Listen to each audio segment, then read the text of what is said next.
Country music is a family. Today's inductee was its matriarch for decades.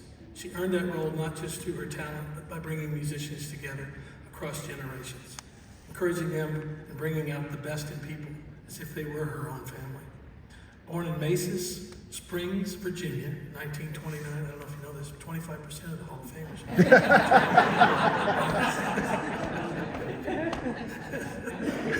She was literally born into country music. Her mother, aunt, and uncle were a trio whose music laid the foundation for commercial country music. And by age 10, she had learned to play the auto harp and began appearing on her family's radio broadcasts.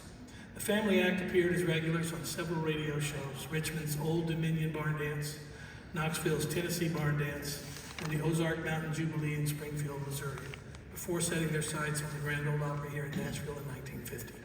In the 50s, she began pursuing acting, studying New York, and landing roles in Gunsmoke. I had no idea she was Festus. And the Adventures of Jim Louie. But her music always called her home. By the early 60s, she was on the road touring with her mom and her sisters, and often alongside Johnny Cash.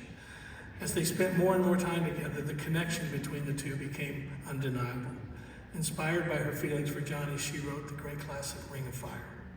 When he heard the song, he transformed it into a signature hit that topped the charts for 7 weeks. The two married in 1968, embarking on a 35-year partnership filled with music and love.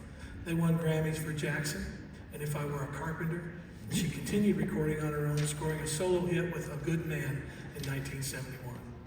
But perhaps her greatest impact wasn't in the spotlight. It was the invaluable role that she played in the country music community as she turned the Cash home in Hendersonville, Tennessee into a creative hub and welcomed established and aspiring young musicians and songwriters. She nurtured her babies who included Chris Christopherson, Waylon Jennings, Larry Gatlin, just to name a few. She inspired and assisted countless others. Even later in life, her creative spirit never dimmed. At 70, she released Press On, winning a Grammy for Best Traditional Folk Album. She won 2 more for Wildwood Flower in 2004, though those awards came after her passing in 2003. Johnny once said that his wife was one of the most neglected artists in country music. Sadly, I think her contributions to country music will go under-recognized simply because she's my wife. It certainly has been up to now. That was, he wrote, his only regret about marrying Jim. Today that changes as she takes her rightful place among family, friends, and legends in the Country Music Hall of Fame.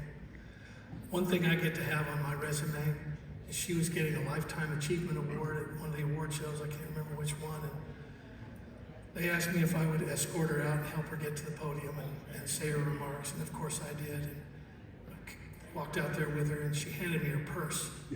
And so I never said a word, but I was her purse handler. Which was, it's in my resume.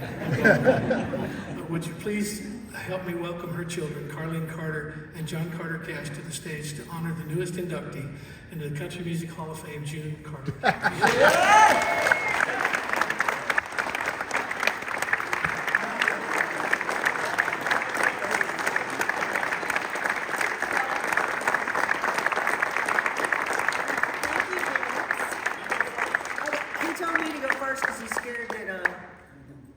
To interrupt me or something. I just can't tell y'all what this means to us, to me and my brother, to our whole family. My mom was a force of nature. Everything she did with grace and style and finesse and humor. And I was so proud to be her daughter. And anything that's good about me is because of that woman. My mama was a shit, y'all. And you can quote her there. I don't mind. So, if you look up here, Will the Circle Be Unbroken? Of course, that song has ancient origins. It's true. And I grant that, and probably all the rest of my cousins would. But maybe Carter holds a copyright, or can the circle be unbroken? But there's one person who sang that song more than anybody else in her lifetime, and that's, or anyone else's lifetime for that matter, and that was my mother, June Carter. Yeah. And so, no matter what, she was a songwriter. was a musical historian, she was a comedian, you know. But she carried the torch for country music history with her through her lifetime.